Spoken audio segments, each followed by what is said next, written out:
जनताको जनमतलाई चाहिँ प्रतिगमन देख्ने कुरा त त्यसलाई जनताले राम्रो मान्दैन। यस कारणले सडकमा जाने कुरा गलत हो र सडकमा गएका साथीहरूले सडकमा जानुभन्दा मूल पार्टीमै आफ्नै पार्टी जहाँ उनीहरू छन् त्यहीमा फर्कनु पर्यो र निर्वाचनमा चाहिँ हामी एकताबद्ध भएर अगाडि बढ्नुपर्छ। उहाँहरूलाई मिलाएर लान सक्नुहुन्न हजुरहरूले? मिलाएकै छ, उनीहरूलाई कसैले हटाएको छैन। नेपाल कम्युनिस्ट पार्टी नेकपाले कुनै जिम्मेवारी उनीहरूको गतिविधिको कारणले तलमाथि गरेको होला। नेपाल कम्युनिस्ट पार्टी नेकपा सम्मान्य प्रधानमन्त्री केपी शर्मा ओलीजीको नेतृत्वको जुन नेपाल कम्युनिस्ट पार्टी नेकपा हो त्यसबाट कुनै पनि पार्टीका कार्यकर्ताहरूलाई निष्कासन अहिलेसम्म गरिएको छैन। आफै स्वघोषित रूपमा कोही फुटेर जान्छन् भने त्यो उनीहरूको कुरा हो, तर चाहिँ संस्थागत रूपमा नेपाल कम्युनिस्ट पार्टी नेकपा फुटेको छैन। हजुरले फुटेको छैन भन्नुहुन्छ होइन? उहाँहरूले 9 गते चाहिँ व्यापक आन्दोलन गर्ने, मुडबेपमा जाने, रक्तपातको खेल अगाडि बढाउने भन्ने कुरा गरिराख्नु भएछ प्रचण्डज्यूले। तपाईँ के भन्नुहुन्छ यस विषयमा जनतालाई? त्यो त के को कारणले त जनताले क्वेसन त उठाउँछ नि, मुठभेड गर्नुपर्ने के को कारणले? निर्वाचनमा गए बापत मुठभेड गर्नुपर्ने कुरा त छैन नि त। जनतामा जाने कुराका विरुद्ध गर्ने मान्छेहरूलाई जनताले कसरी बताउँछ? अहिले तपाईँको जनताले एउटा सानो जुलुस ल्यायो भनेदेखि तपाईँहरू चाहिँ सैनिकहरू राखेर विभिन्न प्रकारको तपाईँहरू आफै राज्यमा बसेर आतङ्क बनाउनुहुन्छ। जुन सिमानामा चाहिँ लुट्दाखेरि त्यहाँ चाहिँ सेनाहरू पठाउनुहुन्न, पुलिस प्रशासनहरू पठाउनुहुन्न।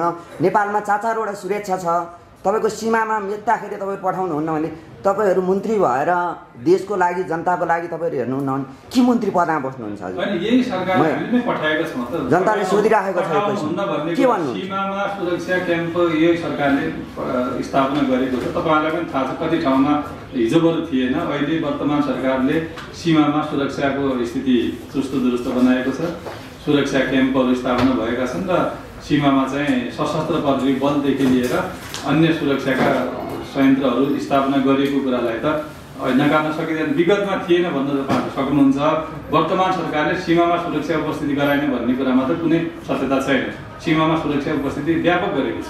अनि नेपालको नक्सा निकालेर एउटा चुचो नक्सा निकालेर अलिकति जग्गा बेसी चाहिँ देखाएर तपाईँको चाहिँ त्यो सिमानामा देखाउने अनि नक्सामा निकाल्ने, फेरि नक्सा चाहिँ बदल गर्ने, अनि यस्तो प्रधानमन्त्रीलाई हजुरहरूले साथ दिइराख्नु भएको छ। के भन्नुहुन्छ? जनताले मागिराखेको छ। आफ्नो देशको भूभाग लुट्दाखेरि तपाईँहरू आँखा चिम्लेर बस्नुहुन्छ, कुर्सीमा निदाउनुहुन्छ भन्ने कुरा भइराखेको छ। जनताले के भन्नुहुन्छ यसो?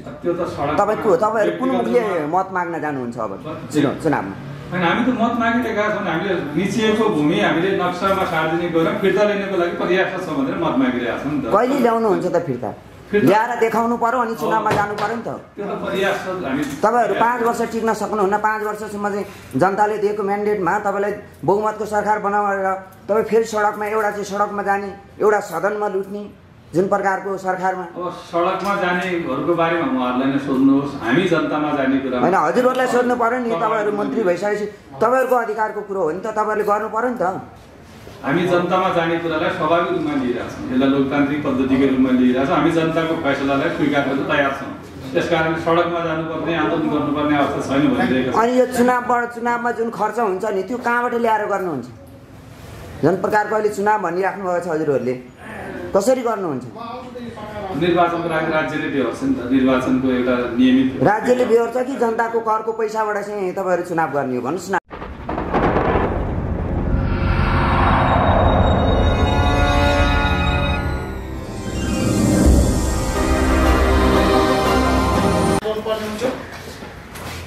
र देशका अहिलेको अवस्था भन्यो भने निर्वाचनको जुन माहौल बनाउन पनि उहाँको भूमिका हुन्छ। यतिखेर प्रचण्ड माधवका नेपाल समूह सडकमा छ, आन्दोलनमा छ। उहाँहरूसँग पुनस्थापना एजेन्डा लिएर हिँड्नु भएको छ। सरकारले तयारी के गरेको छ त निर्वाचन अहिलेको अवस्थामा? र संसद पुनस्थापनाको बारेमा संसदमा कसरी सर्वोच्च बहस जारी छ। यो अवस्थामा निर्वाचनकै पुनस्थापना हाम्रो बिचमा मन्त्री हुनुहुन्छ। म उहाँलाई बधाई दिन चाहन्छु, सफलताको शुभकामना दिन चाहन्छु। तपाईँको कार्यकालमा राम्रो काम होस्। दार्चुलाले एउटा राम्रो मन्त्री पाएको छ देशको। आफ्नो महत्त्वपूर्ण कुरा राख्न आएको छ। यस कार्यक्रममा सहभागी हुनुभएका सम्पूर्ण पत्रकार मित्रहरू, सर्वप्रथम आज रिपोर्टर्स क्लबद्वारा आयोजित यस कार्यक्रममा मलाई मलाई स्वागत गर्नुभयो। लगायत सम्पूर्ण साथीहरूलाई हार्दिक रूपमा अभिवादन भन्न चाहन्छु, धन्यवाद भन्न चाहन्छु। र निश्चित रूपमा अहिले हामी देश जनताको ताजा जनादेश लिनको लागि अगाडि बढेको छ। हामी अहिले निर्वाचनको सम्मुखमा छौँ। अब सरकारले निर्वाचन गर्ने कार्यक्रमहरूको लागि पर्याप्त तयारी बढाइरहेको छ। निर्वाचन आयोगले पनि निर्वाचन सम्बन्धी काम कारबाहीहरू अगाडि बढाइरहेको छ। निश्चित रूपमा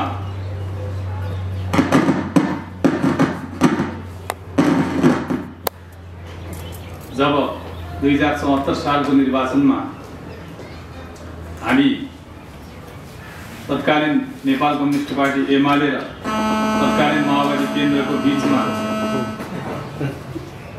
चुनावी गठबन्धन, वाम गठबन्धनको आधारमा हामी जनताको बीचमा गएका थियौँ। जनताको बीचमा जाँदाखेरि हामीले स्थायित्वको लागि जनतासँग मत मागेका थियौँ। जनताको जनादेश 5 वर्ष स्थायी सरकारको लागि जनताबाट मत पनि प्राप्त भएको थियो र हामीले निर्वाचनमा हाम्रो तत्कालीन वाम गठबन्धनको तर्फबाट सम्माननीय प्रधानमन्त्री केपी शर्मा ओलीज्यूको नेतृत्वमा प्रधानमन्त्रीमा सरकार बनाउने म्यान्डेट जनताबाट लिएका थियौँ र जनताहरूले त्यो म्यान्डेट हामीलाई दिएको थियो। त्यो सरकार बनेपछि त्यो सरकारले जनताको म्यान्डेट अनुसार थुप्रै काम क्रियाकलापहरू अगाडि बढाउँदै गयो। खास गरेर विकास र समृद्धिका अभियानहरू हरेक क्षेत्रमा अगाडि बढे। स्वास्थ्यको क्षेत्रमा प्रत्येक पालिका स्तरमा स्वास्थ्य सुविधा बढाउने कार्यक्रमहरू अगाडि बढ्यो। प्रत्येक पालिका केन्द्रहरूमा कालोपत्री सडक बनाउने कार्यक्रम अहिले जारी चलिरहेको छ। भौतिक पूर्वाधारका थुप्रै कार्यक्रमहरू, खानेपानी, विद्युतीकरणका अभियानका कार्यक्रमहरू लगायत समावेशीकरण र उपेक्षित, असहाय, अपाङ्ग, एकल महिलादेखि वृद्धहरूको सेवा सुविधाको बारेमा समेत यो सरकारले आफ्ना कार्यक्रमहरू अगाडि बढाउँदै देशमा एउटा सुखी नेपाली समृद्ध नेपालको अभियान सञ्चालन गर्दै सरकार आफ्नो तीव्र गतिमा समाजवाद उन्मुख अर्थतन्त्र बनाउने क्रियाकलापमा अगाडि बढ्यो। त्यति मात्र होइन, यहाँलाई थाहा छ लामो समयदेखि हाम्रो देशको जुन भूमि मिचिएको थियो त्यसलाई हामीले औपचारिक रूपमा राष्ट्रिय अन्तर्राष्ट्रिय जगतमा दाबीसम्म गर्न पाएका थिएनौँ। त्यसलाई औपचारिक रूपमै संसदमा प्रवेश गराएर संविधान संशोधन गरेर हामीले आफ्नो मिचिएको भूमि यो सरकारले सम्माननीय प्रधानमन्त्री केपी शर्मा ओलीजीको नेतृत्वमा रहेको सरकारले त्यसलाई चाहिँ हाम्रो भूमि समावेश गरेर हाम्रो नक्सा सार्वजनिक गरेर संविधान संशोधन गरेर हामीले एउटा भारतसँग द्विपक्षीय छलफलमा मात्र होइन अन्तर्राष्ट्रिय जगतमा पनि हाम्रो भूमिको आधिकारिक दाबी हामीले गऱ्यौँ। त्यसलाई प्राप्त गर्ने प्रक्रिया अगाडि बढायौँ। भारतसँग हामीले प्रष्ट रूपमा सम्माननीय प्रधानमन्त्रीजीको नेतृत्वमा त्यो मिचिएको भूमि फिर्ता लिने कार्यक्रम पनि अगाडि बढ्दै जाँदाखेरि सरकारका विरुद्धमा सरकारलाई अस्थिर बनाउने बलियो सरकार, स्थिर सरकार र प्रगतिशील सरकार आफ्नो सार्वभौम सत्ता रक्षा गर्नको लागि सक्षम हुन्छ, भौगोलिक अखण्डताको रक्षा गर्नलाई सक्षम छ र जनताका जनजीविकाका सवालहरूलाई पनि निर्वाध रूपले अगाडि बढाउँदै नेपाललाई एउटा समृद्ध राष्ट्रको रूपमा अगाडि बढाउने अवस्था देखेपछि राष्ट्रिय र अन्तर्राष्ट्रिय शक्तिहरू यो सरकारलाई कमजोर बनाउनतर्फ लागे, सरकारलाई अस्थिर बनाउनतर्फ लागे र त्यसकै प्रतिक्रिया स्वरूप जनताबाट अनुमोदित सरकारका विरुद्धमा जनता कुनै असन्तुष्टि, कुनै विवाद भए पनि पार्टीभित्र राख्नुपर्नेमा संसदमा अविश्वास प्रस्तावको प्रस्ताव दर्ता हुन पुग्यो र बहुमत प्राप्त, झन्डै 2/3 बहुमत प्राप्त प्रधानमन्त्रीलाई प्रतिपक्षसम्म मिलेर सरकार असफल गराउने खेल सुरु भएपछि जनताको जनादेश त्यो नभएको हुनाले, जनताले स्थिर सरकार मात्रै खोजेको हुनाले र जनताले संसदभित्र विभिन्न किसिमका गुट बनाएर अस्थिरता पैदा गर्ने जनताको म्यान्डेट नभएको हुनाले लोकतन्त्रमा सबभन्दा ठुलो कुरा जनताको जनादेश लिनु नै उपयुक्त भएको हुनाले वर्तमान सरकार ले निर्वाचनको घोषणा गर्यो, त्यो संविधान अनुरूप छ। जनतामा जाने कुरा कुनै पनि मुलुकमा देश विदेश कहीँ पनि समस्या खडा भएपछि जनताबाट अनुमोदित हुनु सबभन्दा ठुलो लोकतान्त्रिक विधि हो। जनताबाट भाग्नु, जनतालाई छल्नु, जनताको जनादेशबाट विमुख हुनु निरङ्कुशता हो। तर जनतामा जानु सबभन्दा बढी लोकतान्त्रिक प्रगतिशील प्रक्रिया भएको हुनाले अहिले हामी निर्वाचनमा गइरहेका छौँ। निर्वाचनले निश्चित रूपमा नेपाली जनताले प्रगतिको पक्षमा, समृद्धिको पक्षमा, राष्ट्रियताको पक्षमा, भौगोलिक अखण्डताको पक्षमा र नेपाली जनताहरूको जुन एउटा समृद्धि र विकासको चाहना छ त्यसको पक्षमा मतदान गर्नेछन्। निर्वाचनको प्रक्रिया कुनै पनि कारणले विखण्डन हुँदैन, त्यो चाहिँ पछाडि हट्दैन। किन भन्दाखेरि लोकतान्त्रिक विधि अनुसार चाहिँ जनतामा जाने कुरालाई अवरुद्ध गरेर अनेक किसिमका तिगडम र खेलहरूबाट लोकतन्त्र सुदृढ हुन सक्दैन। लोकतन्त्र सुदृढ भनेको जनताको जनादेशबाट हुने भएकोले निर्वाचनको सुनिश्चित भएको छ। सरकार निर्वाचनको तयारीमा लागिरहेको छ। अब कर्मचारीहरूको व्यवस्थापन, निर्वाचनको बेलामा सुरक्षाको व्यवस्थापन लगायत सम्पूर्ण कुराहरूको व्यवस्थापन गर्न सरकार सक्षम छ, तयार छ। सरकारले त्यस किसिमका गतिविधिहरू द्रुत गतिमा निर्वाचनको तयारीहरू अगाडि बढिरहेको हुनाले आगामी निर्वाचन अत्यन्त पारदर्शी ढङ्गले, शान्तिपूर्ण ढङ्गले जनताहरूको निर्वाध रूपमा आफ्नो मतदान गर्ने अवस्था सिर्जना हुन गइरहेको छ।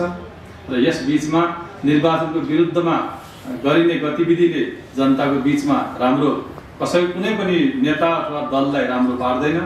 निर्वाचनमा गएर हामीले फ्रेस मेन्टेन दिने कुरामा चाहिँ लाग्नुपर्छ, अगाडि बढ्नुपर्छ।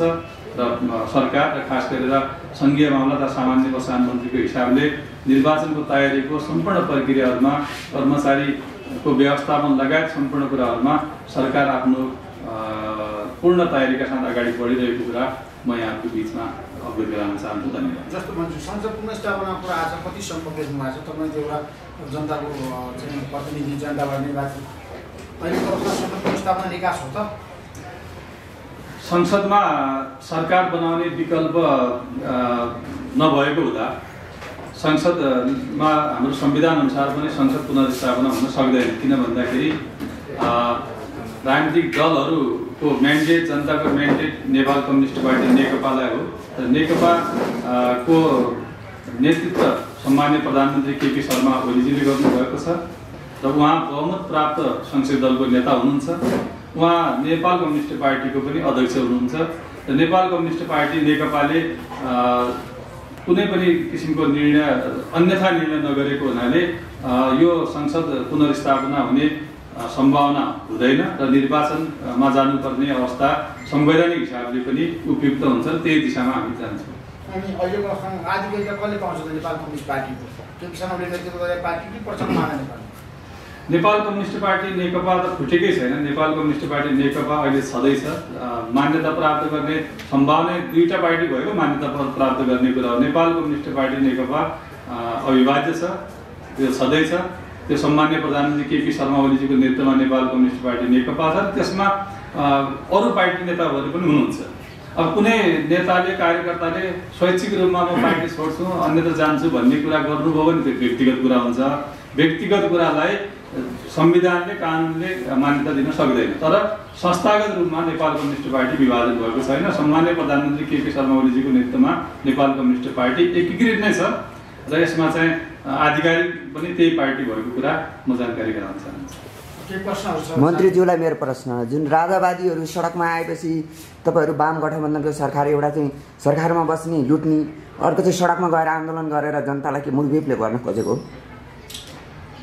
सडकमा जानुपर्ने अवस्था होइन साथीहरूले, किन त्यसको जवाब जनताले खोजिरहेका छन्। जनताले त विकास चाहेको छ, समृद्धि चाहेको छ। हामीले सडक आन्दोलन धेरै गरेर नेपालमा सङ्घीय लोकतान्त्रिक गणतन्त्र स्थापना गरिसकेका छौँ। संविधान निर्माण गरेर हामी त विकास र समृद्धिको अभियानमा छौँ। अहिले राजनीतिक गतिरोध गर्नुपर्ने कुनै कारण छैन, सडकमा जानुपर्ने कुनै कारण छैन, अधिकार खोसिएको छैन। यदि निर्वाचनको घोषणा गरियो भनेर सडकमा जानुहुन्छ भने योभन्दा बढी अलोकतान्त्रिक कुरा के हुनसक्छ?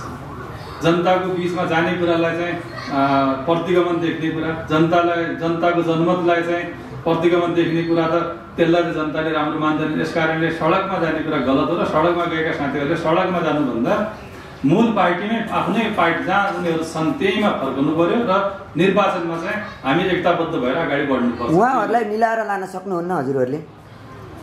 मिलाएकै छ, उनीहरूलाई कसैले हटाएको छैन। नेपाल कम्युनिस्ट पार्टी नेकपाले कुनै जिम्मेवारी उनीहरूको गतिविधिको कारणले तलमाथि गरेको होला। नेपाल कम्युनिस्ट पार्टी नेकपा सम्मान्य प्रधानमन्त्री केपी शर्मा ओलीजीको नेतृत्वको जुन नेपाल कम्युनिस्ट पार्टी नेकपा हो, त्यसबाट कुनै पनि पार्टीका कार्यकर्ताहरूलाई निष्कासन अहिलेसम्म गरिएको छैन।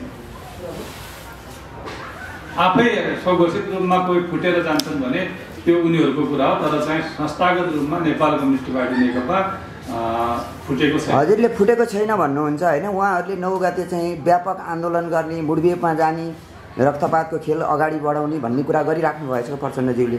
तपाईँ के भन्नुहुन्छ यस विषयमा जनतालाई? त्यो त के को कारणले त जनताले क्वेसन त उठाउँछ नि, मुठभेड गर्नुपर्ने के को कारणले? निर्वाचनमा गए बापत मुठभेड गर्नुपर्ने कुरा त छैन नि त। जनतामा जाने कुराका विरुद्ध गर्ने मान्छेहरूलाई जनताले कसै बताउँछ?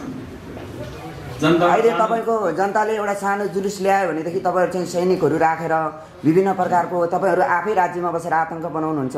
जुन सिमानामा चाहिँ लुट्दाखेरि त्यहाँ चाहिँ सेनाहरू पठाउनुहुन्न, पुलिस प्रशासनहरू पठाउनुहुन्न। नेपालमा 4-4वटा सुरक्षा छ, तपाईँको सीमामा मेट्दाखेरि तपाईँ पठाउनुहुन्न भने तपाईँहरू मन्त्री भएर देशको लागि जनताको लागि तपाईँहरू हेर्नुहुन्न भने के मन्त्री पदमा बस्नुहुन्छ? जनताले सोधिराखेको छ के भन्नु? सीमामा सुरक्षा क्याम्प यही सरकारले स्थापना गरेको छ। तपाईँहरूलाई पनि थाहा छ कति ठाउँमा हिजोबरु थिएन। अहिले वर्तमान सरकारले सीमामा सुरक्षाको स्थिति चुस्त दुरुस्त बनाएको छ।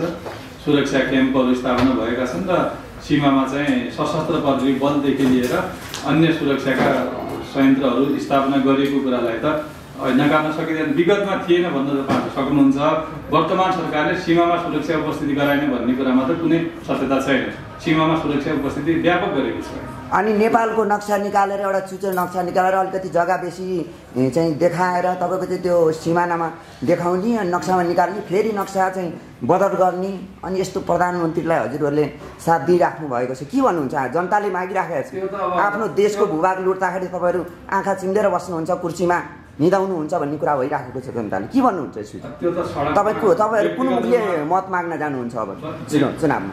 हामी त मत मागिरहेका छौँ। हामीले निचिएको भूमि हामीले नक्सामा सार्वजनिक गरेर फिर्ता लिनको लागि प्रयास छ भनेर मत मागिरहेका छौँ नि त। कहिले ल्याउनुहुन्छ त फिर्ता? ल्याएर देखाउनु पर्यो अनि चुनावमा जानु पर्यो नि त। त्यो त प्रयास छ। हामी तपाईँहरू 5 वर्ष टिक्न सक्नुहुन्न। 5 वर्षसम्म चाहिँ जनताले दिएको म्यान्डेटमा तपाईँलाई बहुमतको सरकार बनाएर तपाईँ फेरि सडकमा, एउटा चाहिँ सडकमा जाने, एउटा सदनमा लुट्ने, जुन प्रकारको सरकारमा अब सडकमा जानेहरूको बारेमा उहाँहरूलाई नै सोध्नुहोस्। हामी जनतामा जाने कुरा होइन, हजुरहरूलाई सोध्नु पर्यो नि। तपाईँहरू मन्त्री भइसकेपछि तपाईँहरूको अधिकारको कुरो हो नि त, तपाईँहरूले गर्नु पर्यो नि त। हामी जनतामा जाने कुरालाई स्वाभाविक रूपमा लिइरहेछौँ, यसलाई लोकतान्त्रिक पद्धतिको रूपमा लिइरहेछौँ। हामी जनताको फैसलालाई स्वीकार गर्न तयार छौँ। त्यसकारण सडकमा जानुपर्ने, आन्दोलन गर्नुपर्ने अवस्था छैन भनिरहेको छ। अनि यो चुनावमा जुन खर्च हुन्छ नि त्यो कहाँबाट ल्याएर गर्नुहुन्छ? जुन प्रकारको अहिले चुनाव भनिराख्नु भएको छ हजुरहरूले, कसरी गर्नुहुन्छ? निर्वाचनको लागि राज्यले बेहोर्छ नि त। निर्वाचनको एउटा नियमित राज्यले बेहोर्छ कि जनताको करको पैसाबाट चाहिँ तपाईँहरू चुनाव गर्ने हो? भन्नुहोस् न हामीलाई। जनताले मागिराखेको छ यो कुराको पैसा। अब राज्यले बेहोर्छ किनभने 5 वर्षको लागि तपाईँहरूलाई चुनाव दिएको हो नि त, म्यान्डेट दिएको हो नि त, जनताले भोट दिएको हो नि त। जनताको लागि तपाईँहरू हेर्नु परेन?